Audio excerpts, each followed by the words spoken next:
I'll start off then. So on a 3-week trip, I can generally... Hang on. Yeah? Let's do introduction. Oh yeah, you go, Jamie. Yeah, good idea.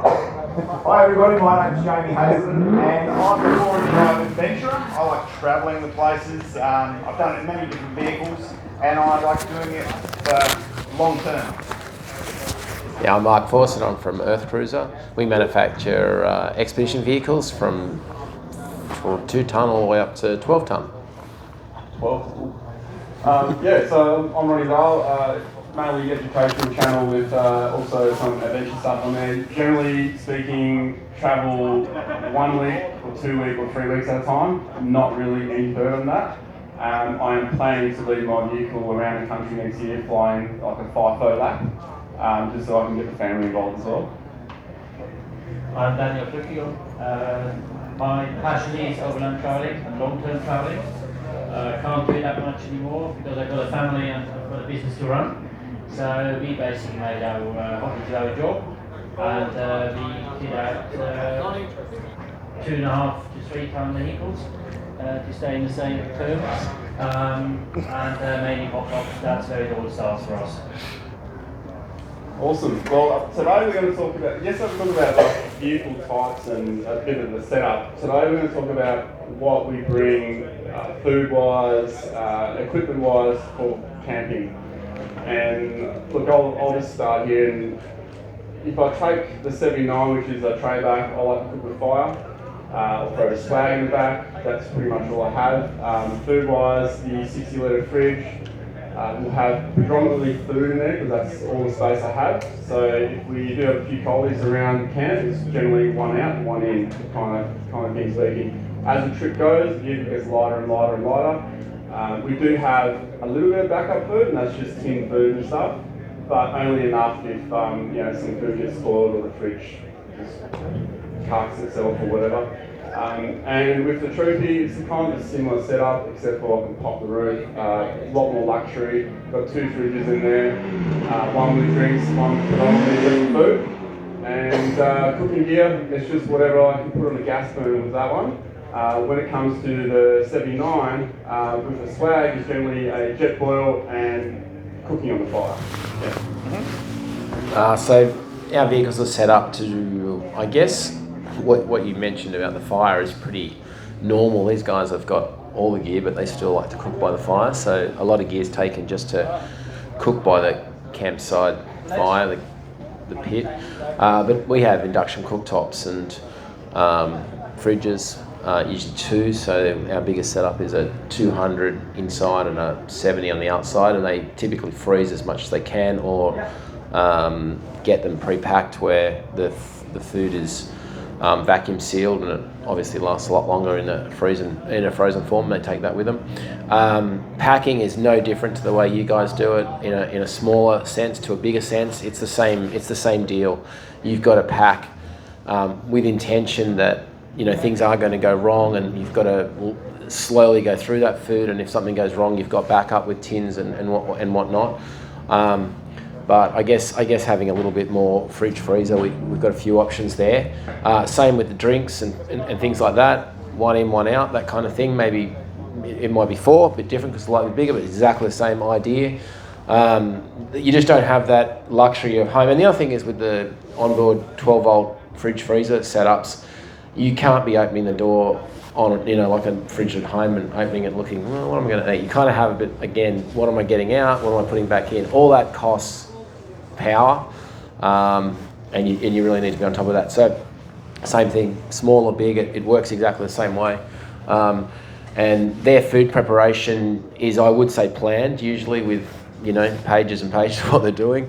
And we're privy to a lot of that, so it's good for us because we get to see a lot of how they go to the trouble of planning every meal and how far they're going to get with that, and then what's the backup plan if that fails, and goes, and from there. Other than that, it's kind of just preferences of what you like and what you don't like. Well, I've got to say, I do a couple of different ways because I do remote camping and I do it in a large scale. It can be 3 months, it can be 6 months. But I try and also go to the local shops as I go into the local towns. I think it's quite important to support the locals out in those outback towns and areas. and I try and get fresh when I can get fresh, but I take a lot of dry food, so I don't rely on the fridge all the time. And I do have tin foods as well and whatnot. But I also cater the different times when I'm taking the family, because of course they like their luxuries and bits and pieces. So it's all about, like, I'll do the vacuum packing and pre-make some meals and stuff, because sometimes you're on the move and you're on the travel for a long time and you want to make things quick. So I'll take that into account by pre-making some stuff. So I might just have to light a fire, boil up some water and drop it into the water to cook in that. And it's quite simple. But other than that, I do most of my cooking on fire. I use a lot of cast iron and just tin for cooking. And I just try and rely on other sources of food. Like, I do like a lot of bush tucker stuff. So if I can pick that up along the way, I'll gnaw on that from whatever it might be. So that's me. Yeah, so I bring it right down to basics, and I travel with my family. We have our trusty carbon fuel burner, which works all around the world. You go to petrol station, just take some unleaded fuel, that's all you need. And then I cook on the fire as well. So the builds we do for customers is more and more now induction and lithium batteries and all that. But that's technically not the way I travel. I really, as I say, go back to basics. In terms of fridge, we have a 50-litre fridge which takes for 4. We have now managed basically in our car, we can 4 people sleep in, and we can travel for 10 days remote until we need to restock. Now the restock will be fairly similar to you do. I just stop in local towns and have a look what there is. What for me is very important when I stop in the local towns, if there are 2 apples left, I'm not taking them, even if I would like to have an apple. I then wait till next time when there is a bit more. So I make sure that what I take, what might be a bit of a luxury, make sure the town has enough. So I learned, especially when we travel in Africa, sometimes the people that are so generous, they come in and bring you all 6 eggs, those hens laid in the morning, and you just have to say no, need that, because I actually know that tomorrow they might have 1 egg, but you travel away with 6. So that changed the mindset a little bit from what I had at home, and we try to instill that as well in our kids, so that they actually get that mindset as well, being a bit more mindful of what's actually around them and not have everything with them. So we also then try to work with customers and explain that to them as well, like those little tricks or little things which is in our core beliefs. That's an interesting one with the only 2 apples left. So Daniel definitely didn't buy all the toilet paper during the pandemic. Just I've got a big banana tree in the back. Those leaves are nice. just before we move on, I just want to reinforce or reiterate about the small town thing. Our vehicles have obviously quite large range where we could travel for many k's without filling up, and also restocking we can go further than most. It's really important though that our customers, they all seem to know it, is when they do go through a little town is to stop and buy the ice cream, stop and buy the coffee. They don't need any of that. They've got it on board. They actually got ice creams and coffee on board, but it is really important to put some fuel in. Even though they don't need it, they do that regularly just to keep those little towns going, because you can imagine driving all these places. If those little towns aren't there, it's a different world. So it's really important to put that, just top off your fuel or buy a coffee or whatever it is you can do in those little towns. It's a great thing to do. So all of our customers seem to want to do that sort of thing. And Daniel, I've just got a question for you. With your vehicle's going to be diesel that you're travelling with, how do you carry your unleaded fuel for your stove and whatnot? So I know that with my dual fuel burner, pretty much normally, that one in the Overlanding is such an iconic stove. So I can travel with 2 litres, I can travel 2 weeks. Gotcha. And that's cooking twice a day. Yep. On cooking hot food twice a day. Yeah. And the storage of that? Is in a small bottle, those red ones, which I make fuel. Yep. Put them in the car. Yeah. Gotcha. Oh, there's one bottle, yeah. Yeah. No, that's good to know, and I mean, if anyone's got any questions, ask away. So I've got a question for you guys. Yeah. So I'm going to come up with something a mate of mine has done, and I thought it was one of the most cleverest things I've seen when he stores food. So Well, okay, credit goes to his wife actually. She cooked all these meals, and then she put them in these vacuum bags, and then they squished them out like tiles, like big tiles. Yeah. And then he's got 2 fridges, right? So one fridge is for a fridge, generally just full of beers. The other one is like a filing cabinet, I kid you not, of all different meals, like butter chicken, Thai green curry, you know, just, you name it, he had it. It's phenomenal, it's cool. So just like the just one from you guys as well that, yeah, you might have come across. Well, I think the best one we've seen, and we actually have it on our delivery page or delivery site that we give to our customers. I can't remember the lady's name. Maria, it's the American. Do you remember the lady's name? Anyway, she packs by rolling everything, and it is actually much better. Yeah, Marina. And she has a show, and we've got the video downloaded, and we give it to the customers. And what it does, it shows you how to roll up all your clothes so you can see it from the top, because everything's packed. Doesn't matter how big your truck is or small it is. You know, storage is a whole problem. So by changing the way you actually put your clothes in, you can see everything, and you can actually, it seems, you can put more stuff in all the drawers or the places. But it's a downloaded file that we give to all our customers, so we have a run-up file of everything. So it's one of the things on there, shows them how to pack a drawer. It's a fantastic way of packing. That's how you do it. I'll send you the link. Well, like Ronny said, I used to do a TV show, and when we travel, we have a film crew, and we have a lot of people on those trips, so we pre-stack all the meals, and we stack them exactly like Ronny said. So they're pre-made, because of course you're travelling into the night a lot of the time, and you've got to make distance in different places. So it's got a Sharpie written what's there. We just pop that one out, put it in some boiling water, and that's how we do it. And that's the quickest way to feed an army when you're on the road. Guys, you were very organised. Didn't have a choice. I've got a whole tin of rice, tin or two of pasta. I've got some tomato and then about 2 hours before we eat camp, I always start thinking when I cook tonight.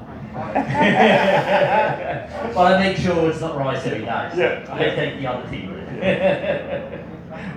You guys ever use like a travel oven, like a travel buddy? I use one now.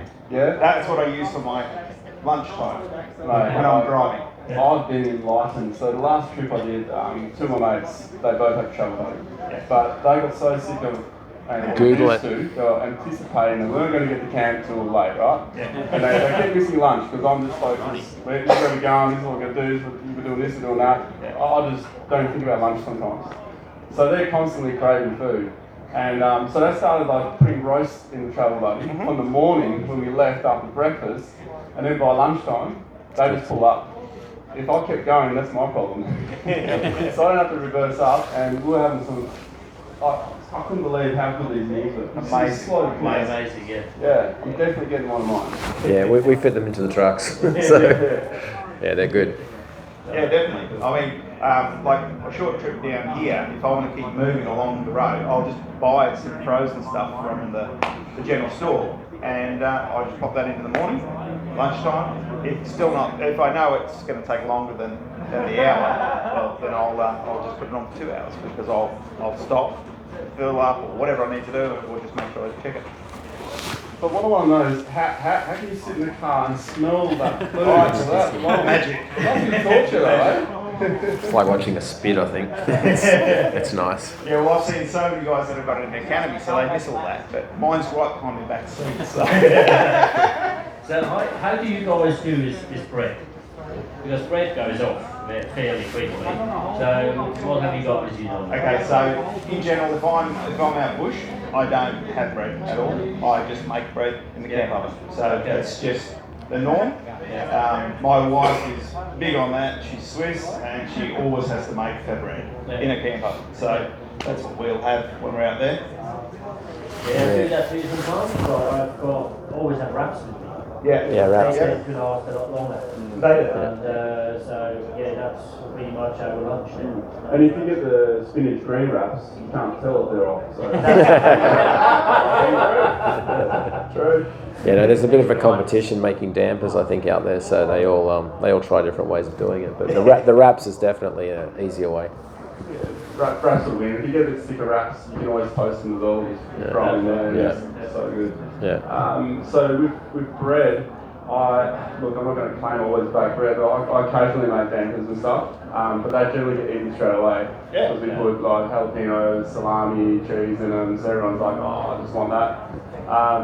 Big wad of butter on it. But with bread, I find that if you buy the manufactured bread with all the preservatives in it, that actually lasts quite a while. Yeah, it's probably the same stuff as in the wrap, really, isn't it? Yeah. Well, it's a bit weird, isn't it? It does seem like the bread now lasts a lot longer than it used to. Do you get that in green as well? Well, generally, when I go green or you know it's off. You toast it. If you're desperate. No, please convert. So then, what do you guys use capacity-wise for fridges in your vehicles? Well, we run a 212 inside and a 70 litre on the outside, so that should be a fridge. That's what we try to aim for. Sometimes it's a 122 inside and a 70 on the outside, but yeah, and that's for redundancy. So if one fails, and of course the back one is our fridge freezer, so you can switch it either way. Whereas the one inside has a 50 litre freezer and a 150 odd fridge. The 200 litre, is that a chest or a upright? No, we haven't used the chest. The idea of a chest freezer is good.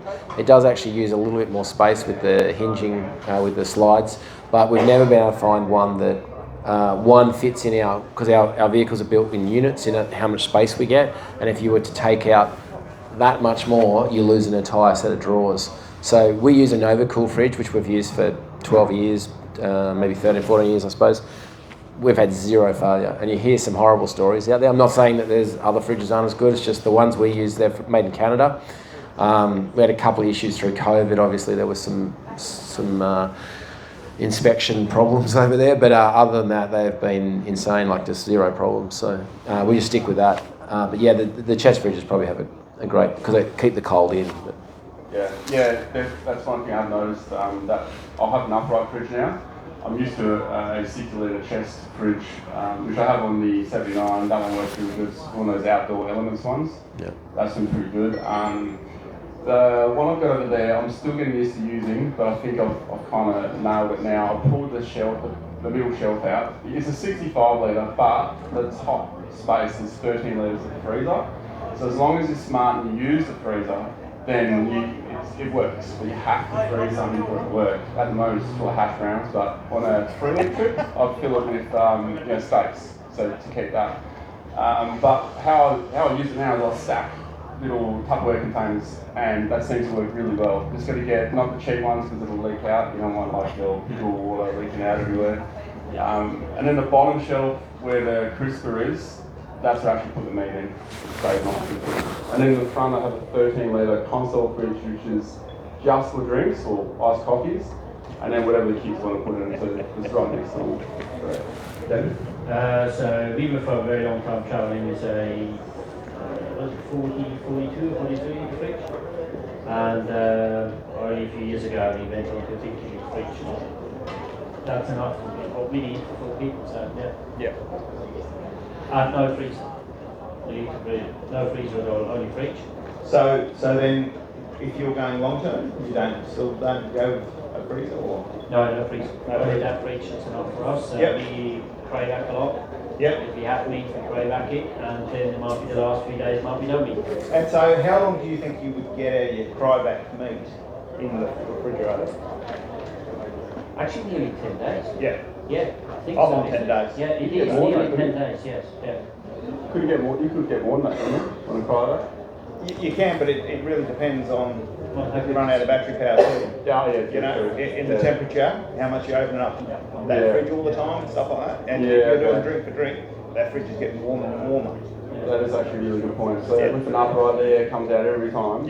So I guess that's probably a good thing I'm putting in the crisper in the bottom, so it at least holds some kind of, And of course, you've always got to check your meat for how it's feeling. Whether you're extra salting it before you cry back it, all that sort of stuff. That's another good point. You had a question? As a newbie to the overlanding type of place, like how would you get a game experience? In overlanding in general? As starting as an overlander. So how would you game? experience. I have to ask a question about what is for you overlanding? Is that a weekend or is that for long trips? Traveling remote over a few weeks? Yeah. Okay. How would you gain experience? By doing it. So I was a really greenhorn when I started, and I just took a map, but there was no GPS. There was GPS, but only with numbers. There was no funny arrow pointing you. So I had them up on the bonnet and the compass on the bonnet as well. And then I realised at the end of the day, hold on, I'm actually 100 kilometres out, because when you have the compass on an engine, on the motor, it throws everything out. So then at that time I learned how to navigate properly. So I know to walk away from the car. Now the GPS is a lot easier. I would probably hit a few well-known spots first. Do some of the well-known tracks. Don't do the canning first. Maybe do a trip to hill end first, have a bit of off-roading going, learn your vehicle. I think we discussed that yesterday. Those cars nowadays are absolutely crazy what they can do. They bring you places you don't want to go, or into situations. So just take it easy and do that a bit. You don't really, joining a club is always nice, but not everybody's a club person. I would just give it. I think from our experience with the tag along idea of trying to get into it is okay. It's definitely not worked for our customers. Our customers have their own group, and then they organise trips, and it seems to work a lot better. It might, like I think you just said, it's not for everybody, but that would be one way as a tag along. I think getting out there with like-minded people probably is the best way, because you'll learn what they know, and as you meet those people, you meet other people, and you can sort of get a bit of a feel for how it's supposed to work or not supposed to work. Okay. Yeah. Sorry. You go. Yeah. Never reflect on the tag along. Being a former tag along tool operator, just don't have the time anymore. I do miss doing them, because you always get like-minded people. It's great, and you get a good reward out of the guys. Actually, they come on a trip, and sometimes it's the first trip that they do, and sometimes they pick the biggest trip we do, which is across the backside, and that is super remote, and it's grueling on the vehicles, on the individual. They do get a prep list, or we used to run, they got a prep list. This is what you need, this is the fuel range you need, this is the amount of tyres you need, and just basic tools, etc. What we find is after that trip, they've just gained so much confidence, and you then get emails from them later saying, with an update, we didn't ask for feedback, but they give us the feedback because they're so excited. They're like appreciative of being taught how to conquer dunes, how to do rocks, what to do in certain situations, and if there's a recovery, which it generally is, or tie-in plug, everyone gets out, has a look, and they all sort of learn, and that then gives them a platform to go on. And you always get like-minded people. We've only ever had 2 people clash on all the tag-alongs that I've ever run. But on top of that, what I would say is, like Daniel was saying, if you find a place to go that can test you out a little bit, maybe you've got a town here, a track, and a town at the other end. Maybe that's the one to do first. And then as you progress, if you want to do deserts, I would suggest doing the Simpson first, because that is the most easy, basic, short desert trip there is, and there's always people out there. If you do some of the French lines and that, then you can look at doing the other things, because then you'll understand what you need, you'll understand your vehicle's or limitations. Jamie? Yeah, I think like Ronnie's covered just about everything on that. I mean, the only thing you're going to also take into account, like if you've covered all those areas and you know all that sort of stuff, all you've got to really know is, if you're starting to look at going remote, is how far your fuel's going to carry you, how far your water's going to carry you, and letting people know that you're going those distances, and keeping in communication with people on that side of things to say, I'm coming out at this time. So they're the important parts that you've got to do. And knowing where you're going to get fuel and water from. Just, you brought up communication. What are all you guys using for remote? Let's call it communication, but it's when the shit hits the fan. I don't know if I'm an example for that. We had a chat around the campfire yesterday. The boys I work with, they know I normally go turning off the UHF, because if I go bush, I want to hear everything around, not some radio crackling the whole time telling me there's a pothole or there's a kangaroo hopping across the road and all that. Not that I don't appreciate it, I like kangaroos, but I don't need to be told that he's a kangaroo. So Yeah, You're no good for a I'm the convoy. guy who normally turns it off. So in all honesty, when I did the Simpson as a first, there was no communication. There was no standard radio you had to use. You stopped on top of the dune and you had a look if you saw windscreen flimmering, and that means okay, I've got 2 dunes to go and then have to stop because the other guy comes up. That's how I've done it. Last time I did the Simpson, I was shocked. I got yelled at because apparently I wasn't listening to the right channel. I wasn't telling that I'm coming. It's crazy nowadays. Yeah. It's like sitting. What is it, 10? Is it 10? 10. So now going a bit further and being a little bit more responsible, I think I would probably go sat phone. UHF you just have to, and you put it on some sort of a channel when you go in certain areas. But then for me, satellite is the only thing. Yeah, satellite for complete breakdown. So when I come back and doing that trip with you, I'll make sure you're between us. I'm not Italian. I'm not Italian. So what do you have, Ron? So I carry a sat phone. It's actually constantly plugged in because the battery's a bit how you going, so it's plugged in the other side. It looks like a car phone when I pull it out. Yeah. It's for Raya, for Iridium, so it's only got 3 satellites, so you have to face, I think it's northeast or northwest, somewhere north, which gets a bit annoying with the hat because you've got to make a phone call like that. Also carry a PLV and EPIRB, and then if my mate Sean comes along, well, we've got bloody Starlink, so. Yeah. Yeah. So in our trucks, they pretty much have everything. If you're going on a convoy, UHF is mandatory, can't go without it now. Even a handheld, they won't accept that. You've got to have a fitted UHF because of the, they turn it off or the batteries run out or whatever. And the thing is, if you've got 10 trucks, or let's say doing the Simpson, which is, your channel 10 all the way across, the problem with that is 10 trucks can be 15 k's apart. So if something happens to Taylor and Charlie or someone in the back, and of course our age group is a little older, it's pretty important that they know there's a problem. So the UHF is pretty much mandatory. Then it used to be satellite phones, which is if you find yourself 400 k's from any help whatsoever and you haven't seen a station in days, and you think to yourself, what would I do if something happened? You have to have a satellite phone. There is no other way you're going to get help, and you would never forgive yourself if one of your family got hurt out there because you can't, you flip it or something worse. So you have to have as a minimum, but that's changed now with Starlink.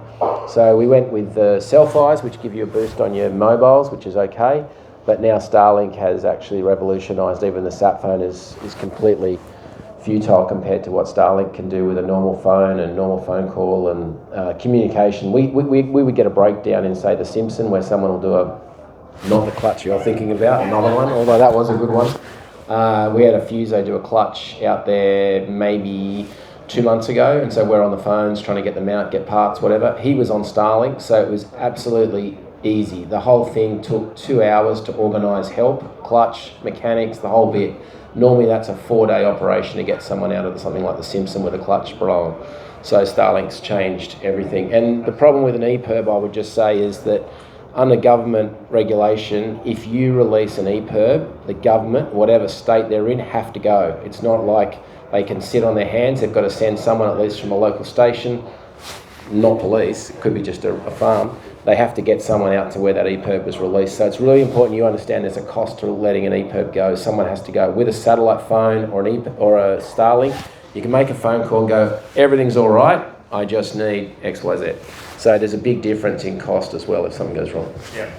I've got the Selfie, I've got the Starlink, I've got 2 UHFs, and I also use a Zolia, and that's pretty well covers me. And like we said with Starlink, well, that covers everything and everyone these days. Yeah. Just having that, so it's made a huge difference. It has, yeah. Even the people that don't want to communicate, that's fine. We get it. That's why you're buying trucks like what we're all involved in. But the reality is when something goes wrong, you want to be able to pull out all stops. Yeah. So before we end this, let's want to talk navigation, and while we do that, let's Justin, you want to jump in? Okay. Jump in now, because if we just sort of just grab this one. So navigation-wise, we'll just run through what we're using, and then we'll get Justin to run through some cool handy tips with like all the HEMA stuff, all the HEMA gear. So what is there anything new coming up for him too? So we're going to have a chat about our last Simpson trip and talk about what we use when we travel across the Simpson. So there's different styles of mapping available. So obviously we have some people talk about apps, we have some people talk about paper maps, and we have some people talk about I guess GPS receivers. So in terms of the navigation space, everything is suited and built for a purpose. So paper maps are terrific for what we call high scale, large area coverage. So a Simpson desert map or mapping through desert areas, you can run with a single map on a very high scale because you don't need the individual specific detail that comes with terrain, contour information and gazetta points. If you're driving in terrain, say for example around the mountains or hills, high country Victoria, the Southeast Ranges, Blue Mountains, then you need a lower scale map with higher detail. So to do that, you either buy lots and lots of maps to get contour information and that sort of information, or you go into the digital space. Phones, GPSs, they're not really designed to run in an off-road environment, so they have a backup emergency GPS receiver, which is how they get location when they lose cell tower connection. By doing that, you're actually stretching the device beyond what its intended purpose is, and you can actually run into failures. Location accuracy will be pretty ordinary. So in areas like desert, it's not too bad a problem, too big a problem, because you don't need to be that accurate, really. In, I guess, terrain-based areas where you've got a lot of tracks, you've got a lot of hilly terrain, then GPS is definitely the space to go. In terms of what we carry for navigation, we carry GPS. I use a GPS, I use an iPad. Okay, so I use both. And I'll have different scales and different zoom levels as I'm driving. So normally I run the GPS down to a lower scale, higher detail, so it'll have less information around where I am, but it'll show me exactly where I am, okay? We're talking centimetre accurate GPS space. And then the iPad I draw right out is basically just a printed version of a map. So different things for different places. It's really important to understand that navigation is just about where you are. It's the information and content around where you are. Track labels, and we'll talk a little bit about that in just a moment. Yeah, so I've just got a question before we leave to all the important technical stuff that topographic maps. Do you use those? Because I know some of the devices, you've got the topographic layer. How important are those layers? Do you guys use them, or is it just like an extra layer that's there? Well, it depends on if you're driving terrain. So you don't necessarily need topographic detail if you're driving Simpson Desert. Because to be honest, there's the sand dunes, there's 1,200 of them that you're going to cross. But at the end of the day, we're not talking about you scaling 150 metres. And the steepness of terrain, that sort of stuff, you're not really going to need contour-based detail. However, driving in mountainous-based environments, you do need contour detail. So contour is a layer that just goes on top of a digital space map. Based on the device you're using, printed maps tend not to have a huge amount of contour detail. The reason why is because you have to buy so many of them. We'd end up having to buy hundreds of maps to get 25k contour detail in an area like the Simpson Desert. It's all got to do with scale. Every time you halve the scale for more detail, which means you separate roads and tracks, and then you can put more detail like contour lines or track labels, information about whether they're public or private land, MVO tracks. That's the important stuff that goes into Australian mapping. Anything overseas won't have any of those details at all. All you'll see is basically a line to follow. So contour detail is used in different areas. It's all got to do with the driving conditions. You have to have the right thing for the right driving conditions. Do you guys carry paper maps? Absolutely. Yep. Yeah, so most of our vehicles are set up with a HEMA system. Some of them will then also add on a Oz Explorer or something like that. But I would say 80 to 90% use HEMA, but Oz Explorer is another good one out there. But absolutely mandatory paper maps, because when you get the black screen or blue screen of death, you actually need to have something. It doesn't matter what the range is on those maps, but you need maps. So, and it does happen, and it's not necessarily a HEMA issue or an Oz Explorer issue. It's a screen issue. And as you said, with paper maps, you can spread them out and you go, all right, well, I need my HEMA to do this area, but I actually am heading over there. So you can sort of plan the whole week out, and then you use your HEMA to track yourself out of those things. But paper maps is mandatory, I think. I've got a whole bunch of paper maps as well. I don't use the HEMA device, but I use a HEMA map on my particular device, so it's always back to those maps, I find. So, yeah. Danny? Yeah, always maps. Paper maps, always have to use it. Probably the guy who carries the most when they go away with his mates. They're all on their devices. I just know him. Actually look at the bigger scale what's going on. And yeah, I like exploring. That's how I see the video pad. So it's really nice and having quite big, but there's nothing like paper map photos out and finding stuff. And I find it's really good, you know, with the paper maps, because these days, you know, you can go on Google, have a look at it, but you can also then look at where you're going to go, but then you can put it on your map and take that with you, and then you just mark it out as you go. As a final question, so we're not taking up your time too much, what is, like, how many maps do you recommend that you would have of a region? Because some regions you can get like, say a big map of Western Australia, or you can get like a little portion. So I understand you're getting more detail on like the smaller sections, but what do you recommend people get or have for a trip? Because there's a lot of maps that you can end up carrying, if that makes sense. Yeah, totally right. And it comes down to what sort of touring you're planning to do. If you're going to just explore a little bit of the off-road environment, then you can get away with something like just one of our off-road atlases will cover Australia to varied scale right throughout the entire of the country, and it'll give you a great starting point. State maps will give you generalised what we call primary roads and tertiary roads, but regional-based mapping is what's critical. So we have what we call our iconic mapping range, which is basically those must-have, must-do destinations. That's designed to get you to all those places and give you that information set. Mapping isn't just about a road, it's about the information built into it. That's what we do as a business. We collect data, we put that into a mapping space. We don't just use road information. It's not like you're driving along a road home today, and if there's a problem on the road, if it's a private road, there's going to be a sign that says no entry. You don't have that in these environments. It's very hard to distinguish between private roads, public roads. So based on the mapping space that you get, that's critical. I'll just interrupt you. I just want to say thank you to everybody.